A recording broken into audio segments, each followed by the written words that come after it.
solusinya gitu kan? Mungkin malah bisa, cuma ini belum diusulkan untuk sampai ke situ. Oke, terima kasih. Assalamualaikum warahmatullahi wabarakatuh. Terima kasih. Selanjutnya kami silakan untuk pengunci kedua Pak Profesor Dr. Julian untuk melanjutkan pertanyaan 10 menit.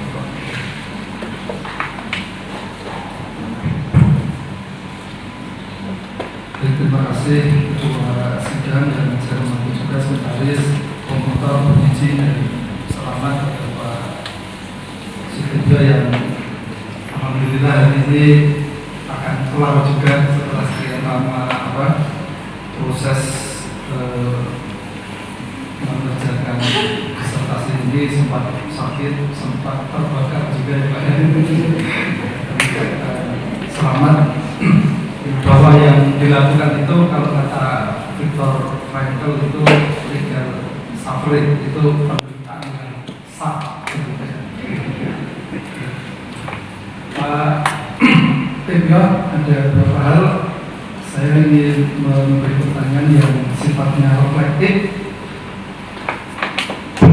Itu sebuah perilaku yang kemudian menciptakan pengalaman negatif bagi korbannya, bisa berupa kecemasan, stres, bahkan yang sekarang ini sering marak itu adalah perilaku bunuh diri begitu. Dan itu menyasar siapa saja begitu ya, mau siswa, mau mahasiswa, mau pejabat dan seterusnya. Nah, di kajian-kajian yang ditulis oleh Pak Sutibyo ini atau kajian-kajian tentang bullying pada umumnya itu adalah selalu taking perspektifnya itu adalah negatif. Nah, yang ingin saya tanyakan dari refleksi setelah meneliti, setelah juga melakukan observasi, wawancara dan melakukan kajian-kajian literatur, nah saya ingin melihat pandangan Pak Sutibyo. Ada nggak sebenarnya sisi positifnya dari bullying ini ketika dihubungkan dengan personality atau kepribadian? Karena Pak Sutibyo sudah mengangkat tema tentang kepribadian. Menurut saya. Terima kasih Pak. Kalau secara umum memang dampak dari itu adalah negatif, karena memang dampaknya walaupun tidak terlihat, ternyata nggak kelihatan tapi tiba-tiba kejadian. Seperti tadi misalnya orang yang tiba-tiba melakukan bullying.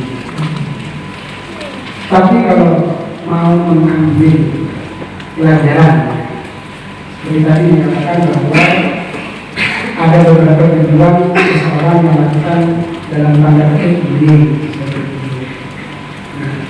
Mungkin ya, kalau orang yang dibully itu mempunyai kekuatan mental, personality yang kuat, maka akan semakin memakan mental. Kalau dia bisa cuek dengan bulian apa, jadi saja dia ngomong apapun, saya tidak seperti apa yang dia sebutkan. Maka itu akan memakan dirinya. Tapi orang yang mempunyai kekuatan seperti itu belum bisa dilakukan. Siapa yang mempunyai kepribadian? Mungkin. Jadi kalau kita melihat para kita ini kan mengukur masalah kognitif, berbeda dengan mengukur masalah kekuatan tubuh. Kalau di medis memang misalnya seperti virus dan sebagainya bisa diukur, bisa dikatakan. Dan saya sampai sekarang belum pernah menemukan yang namanya bullying bisa terukur. Itu mungkin kelemahan saya sendiri. Tapi peluang itu ada kalau semuanya bisa terkondisikan. Saya melihat ada misalnya di pesantren. Pesantren itu kan tekanannya kepada siswa begitu besar kepada santri. Tapi ternyata santri-santri setelah lulus dari pesantren dia mempunyai kekuatan yang besar, misalnya seperti motor, misalnya yang setengah utara seperti itu. Baik, terakhir di belum bayar. Nah, kita kan tergantung ngari ya, kita udah cek meeting dan sebagainya, tetapi ketika ada dosen Genji yang masuk di komunitas, mereka tuh tahu apa yang terjadi di dunia ini. Nah, ini dalam konteks mitigasi, dalam konteks preventif tindakan bullying. Nah, ini guru-guru di mana, Pak? Guru-guru di mana yang menurut saya rata-rata kan kebanyakan Gen X, Gen Y gitu ya. Ya itu dari hasil wawancara jadi dengan guru-guru di pidana itu, beliau yang merasakan betapa sulitnya untuk membendung hal tersebut. Yang guru-guru rata-rata hanya menggunakan WhatsApp. Mereka beliau masuk di dalam grup siswa. Ternyata ketika masuk di dalam grup siswa, ya sampai-sampai nggak ada pembicaraan yang seperti itu. Tapi ternyata di luar tidak begitu. Termasuk misalnya kayak statusnya. Ternyata status pun kan bisa di-refer untuk orang-orang. Sehingga memang menjadi kesulitan begini. Sementara akses internet tidak bisa dibendung. Intinya pendidik juga harus relevan dengan peserta didiknya. Kondisi zaman Itu kami kembalikan pada biasanya kan caranya di depan, di belakang. itu mengarah kedua. Boleh disebut enggak? Iya. Oh, terima kasih karena biar tidak terjadi bullying.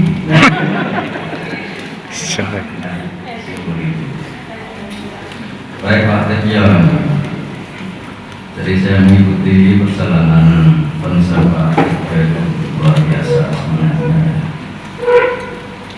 Kalau dalam teologi, Pak Tekion ini kan termasuk orang yang memiliki iman yang sangat tinggi karena banyak cobaan di dalam observasi. Lulus akhirnya kan. Baik, ada pertanyaan begini Pak. Atas pertimbangan apa Pak Tejo ini memilih variabel kepribadian itu sebagai variabel mediator atau mediasi hubungan antara iklim madrasah dengan cyberbullying? Mohon dijelaskan. Terima kasih Bapak.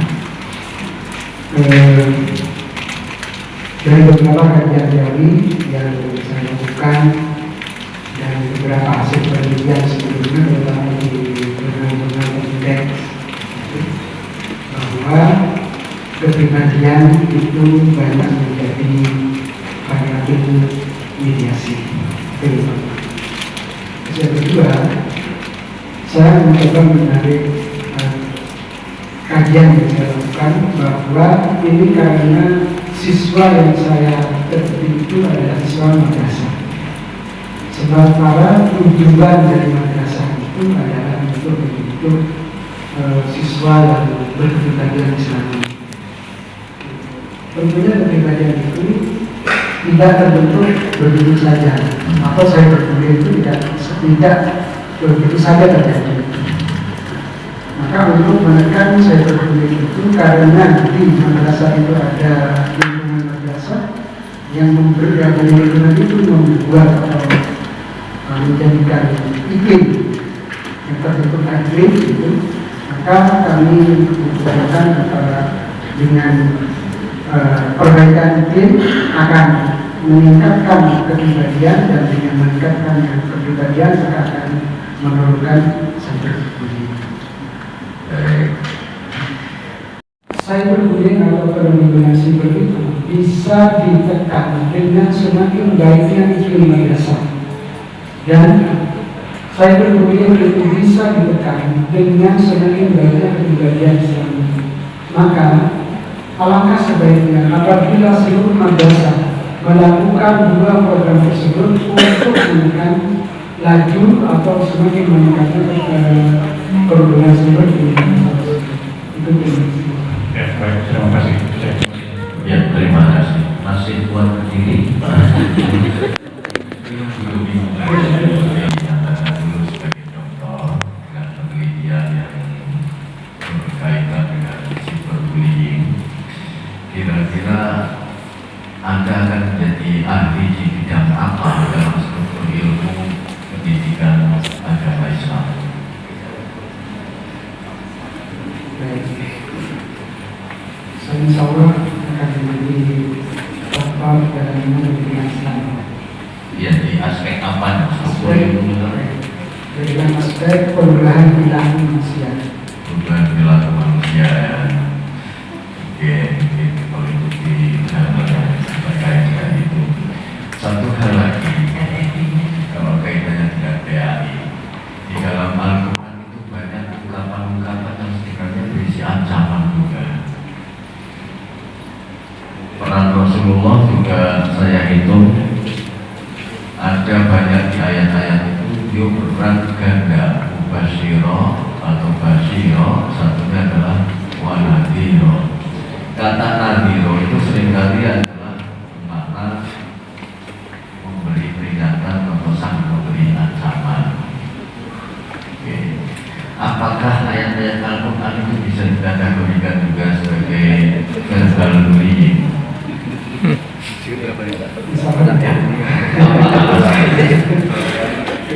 Contoh ini ya, di ayat ini walaupun darah dari jahan nama kasih roh dari jiwa insi lahum ulubun layak ohuna biha walahum a'yun la yubsiruna biha walahum adhan la yasma'una biha ulaika kal an'am balhum adol. Ini kan ancaman banget. Kamu itu bukan manusia, bahkan kayak binatang. Kan kalau pakai bahasa promotor tadi anjir itu. Gimana? Mencermati ini sebagai seorang ahli yang berkaitan dengan bullying. Ya, kalau itu kan sebenarnya awalnya itu kan sudah kita kembali bahwa ayat Al-Quran itu kan sebagai apa ya? Masih sudah tidak dianggap sebagai bagian bullying ya. Ya, mungkin ini kedepannya begini, di samping pencegahan bullying juga perlu ada riset-riset yang berkaitan dengan kemampuan calon korban bullying dalam menghadapi berbagai macam fakta varian bullying itu agar mereka bertahan. Kami ini orang desa, dulu itu dihina banyak orang, dia jadi apa, tapi profesor jadi profesor, saya jadi profesor itu karena bullying. Nah, berarti sisi positif dari bullying itu sebetulnya bullying juga sehingga objektif, jangan sampai kemudian menganggap bahwa bullying itu selalu konotasinya negatif. Padahal sadar atau tidak sadar, sesuai dengan definisi Pak Setio, salah satu contoh karakteristik bullying adalah ancaman, dan Tuhan mengancam bahkan dengan bahasa yang sangat kasar. Kalau an'am balhum adol. Yang monggo ini nanti dilakukan. Terima kasih kepada semua penguji dan promosi doktor kami nyatakan diskors untuk berdiskusi. Ujian selesai, sidang diskurs. Ketua Sekretaris Promotor dan tim penguji mengadakan sidang. Promovendus dipersilahkan kembali ke tempat semula.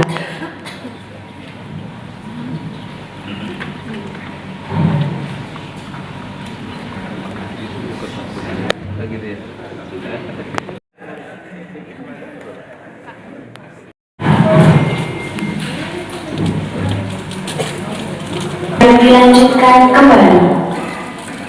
Sidang ujian terbuka promosi doktor kami nyatakan dilanjutkan kembali.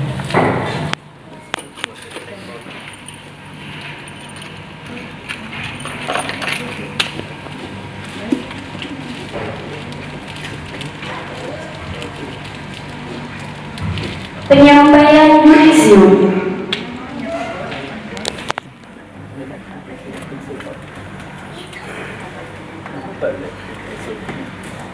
Bismillahirrahmanirrahim. Dengan mempertimbangkan jawaban Pemohon atas pertanyaan dan perkataan para penilai dalam ujian tertutup pada tanggal 10 Juni 2024, dan setelah mendengar jawaban Pemohon atas pertanyaan dan sanggahan para penguji dalam ujian terbuka pada hari ini, kami menyatakan Promovendus Subtipio R SHG NSI NIM 1930401602 lahir di Sumeneb tanggal 20 Desember 1972 dinyatakan lulus dengan predikat sangat memuaskan. Alhamdulillah. Mari saudara berhak untuk melengkapi masa seterusnya ya. Pada saudara diberikan gelar doktor ilmu pendidikan agama Islam dengan segala hak dan kewajiban yang melekat atas gelar tersebut. Saudara merupakan doktor ke-17 dari program studi doktor pendidikan agama Islam Fakultas Ilmu Tarbiyah dan Keguruan UIN Sunan Kalijogo, Yogyakarta. Yogyakarta, 27 Agustus 2024, atas nama Rektor, Ketua Sidang, Profesor Dr. Bagi ditandatangan.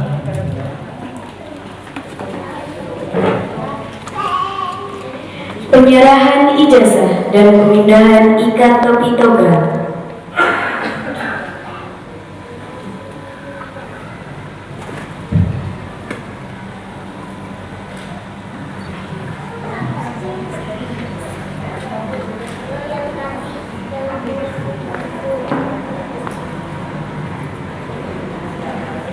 Hadirin dimohon berdiri.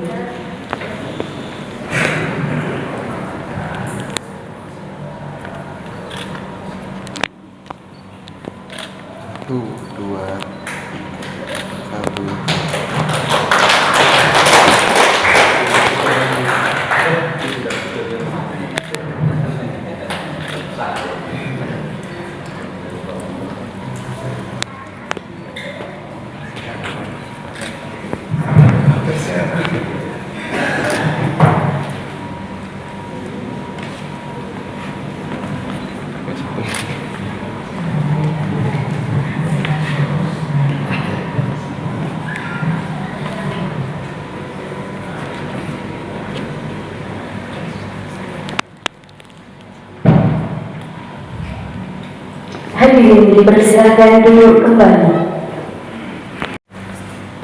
Bapak Ibu hadirin semuanya, kita bersyukur bahwa kita bisa menyaksikan keberhasilan Dr. Subtipio untuk mempresentasikan, mempertahankan riset disertasinya dan sudah berhasil mencapai gelar doktor. Kami sampaikan selamat kepada Dr. Subtipio, kepada keluarga besar Dr. Subtipio, kepada bapak, ibu, istri, anak, dan seluruh keluarga besar baik yang dari Madura maupun di Jawa, mungkin beda yang lain.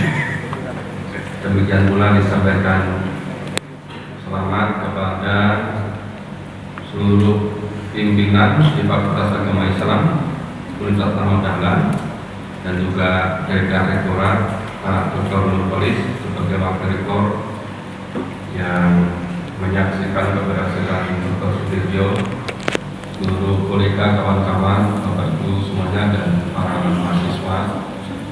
Kita bisa banyak mengambil ibrah perjalanan meneliti studi S3, bisa menyelesaikan riset disertasinya.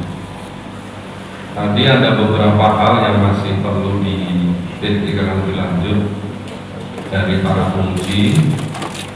Rumah tadi Ketua Sidang Profesor Abdul Ghani itu mengemukakan contoh ayat terkait dengan nadhiro, ya peringatan atau mungkin juga ancaman. Ini barangkali menarik untuk kita lebih lanjut terkait dengan Al-Quran. Dr. Sutirjo kenal almarhum Pak Sairul Ali. Kenal. Dari tahun 80-an, 90-an saya termasuk pengagum ini Pak Sairul Ali. Yang saya kagumi itu memahami Al-Quran demikian mendalam, demikian bagus. Demikian pula dulu Pak Amin Rais. Dulu ketika beliau itu mengisi acara di mana, itu banyak diikuti oleh mahasiswa dan dosen-dosen muda. Kalau ngisi di gelanggang UGM itu sudah banyak yang ngantri di situ, di Masjid Suhada, kemudian di Masjid Martia, karena dulu Masjid UGM yang timur belum ada. Ada Masjid Martia sama gelanggang UGM sama Masjid Suhada. Itu biasanya di tempat-tempat itu. Kenapa kelipatan begini? Itu karena memahami Al-Quran secara komprehensif, secara mendalam. Kemudian dari pemahaman secara mendalam itu digunakan untuk mengembangkan suatu disiplin ilmu. Nah, kalau Pak Sairul Ali bidangnya ini. Di Bandung dulu ada namanya Bang Iman. Bidang teknik. Pak Amin Rais bidangnya politik. Jadi sama-sama hebatnya karena berangkat dari memahami Al-Quran. Sebetulnya Dr. Sutirjo belum terlambat mengikuti jejak beliau. Walaupun mungkin tidak setepat Gus Pur, Profesor Purwanto dari ITS. Kita tetap bagus bagaimana mengkaitkan ayat-ayat kauniyah dengan studi pada bidang satu. Ini seandainya Dr. Sutirjo ini menyempatkan sebagian kecil waktunya saja, misalnya sehari sekitar 15 menit sampai 20 menit digunakan untuk memahami 10 ayat dari Al-Quran. Tiap hari 10 ayat. Itu nanti kira-kira insya Allah selama 2 tahun itu sudah akan bisa menyelesaikan seluruh ayat dalam Al-Quran. Sehari cuma kira-kira 10 ayat. Nanti begitu sudah sampai 2 tahun, insya Allah sudah selesai memahami Quran. Kemudian digunakan mengembangkan tadi ilmu pendidikan, atau bisa juga psikologi pendidikan. Juga dengan mengembangkan yang lain-lain, tapi selalu berangkatnya dari Quran dan Sunnah dulu. Ini juga sesuai dengan bidangnya Pak Dr. Nurholis ini, bidang Al-Islam dan Kemuhammadiyah.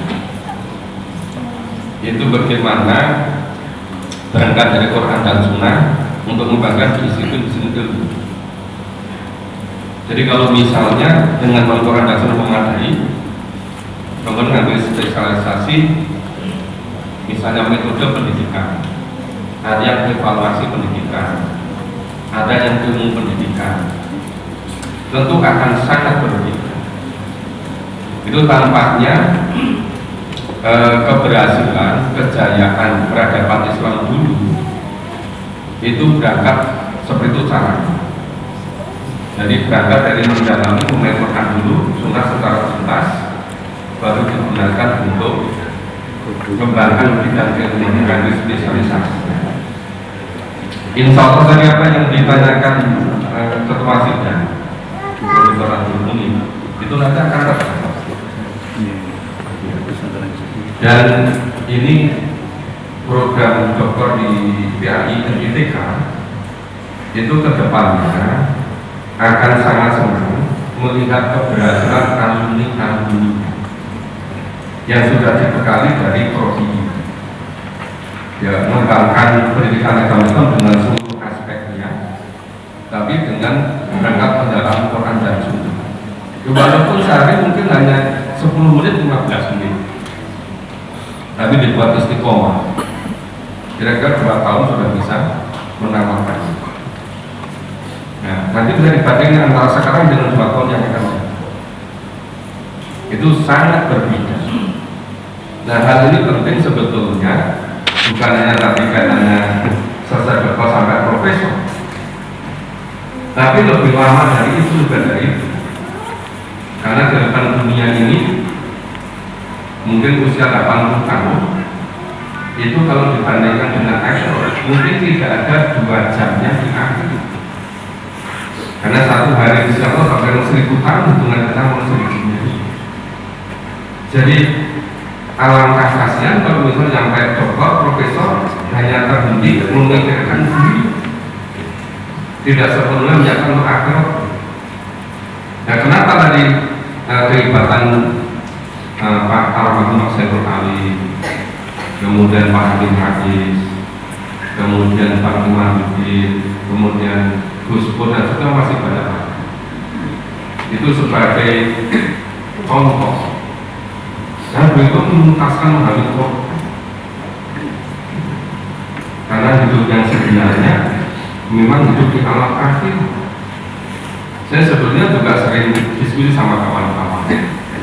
Setelah mencapai akademik, ya, setelah sudah profesor, doktor, sudah profesor lama, sebenarnya sudah fakih.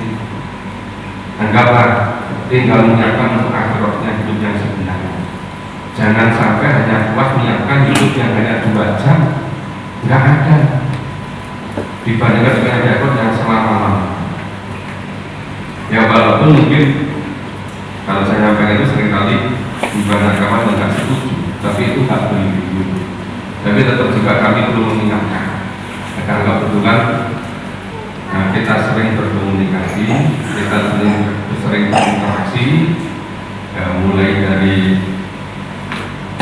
ketika dulu masih dosen di Steinmarkers, beberapa kawan dari Sakti juga di sini, ada Dr. Norman dan lain-lain. Itu juga salah satu keberhasilan dari Steinmarkers kemudian bergabung ke Fakultas Ilmu Hadi.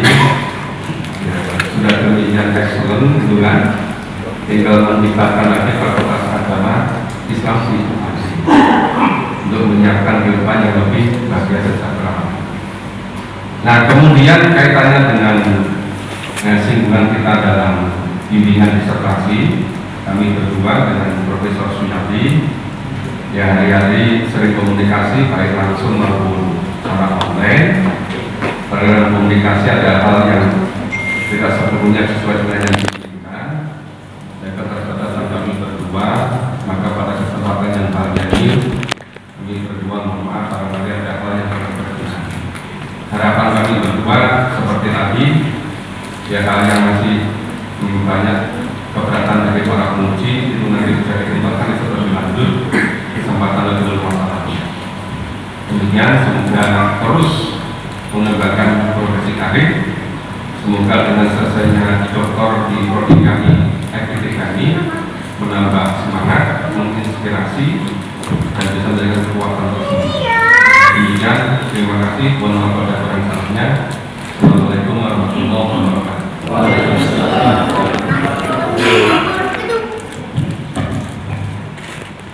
Ketua. Dr. Sutibio, alhamdulillah semua acara kegiatan ujian terbuka bisa berlangsung dengan lancar. Ada puasa hari ini. Kelihatannya ya. Terima kasih pada segenap tamu undangan dari Universitas Ahmad Dahlan. Kebetulan ada di sini Pak Dr. Nurholis Besaki, MAG, selaku Wakil Rektor 1, kemudian Ibu Firawati dari Kota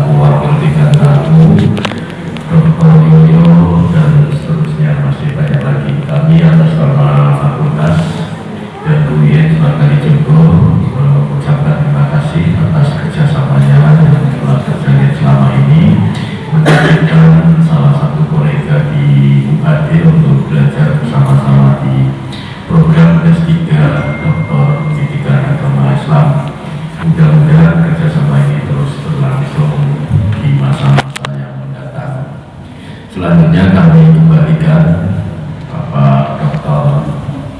Sutityo R. SAG MSI untuk tanpa kurang suatu apapun, dan insya Allah yang bisa membedakan before after dokter itu semuanya tidak bisa kecuali istrinya. Terima kasih.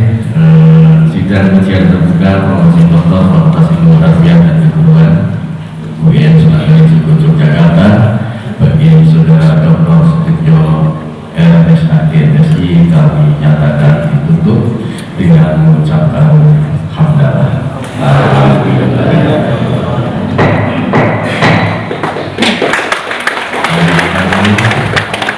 Mengucapkan terima kasih pada semua penguji, promotor, dan sekretaris atas suksesnya acara ini, dan dari mohon maaf apabila ada kekurangan. Assalamualaikum warahmatullahi wabarakatuh. Waalaikumsalam. Ketua Sekretaris Promotor dan tim penguji meninggalkan ruang sidang guna memberikan ucapan selamat dan jabat tangan kepada Dr. Sutityo RSAG MSI. Sebelum memberikan ucapan selamat dan jabat tangan, Ketua Sekretaris Promotor dan tim penguji dimohon untuk foto bersama Dr. Sutityo RSAG MSI. Dan menikmati hidangan.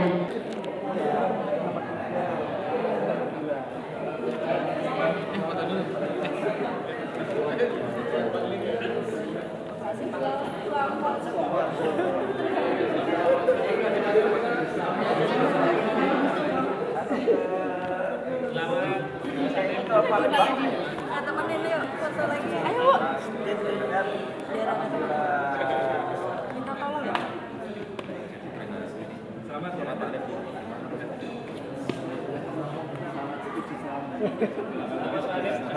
Chief, ayo.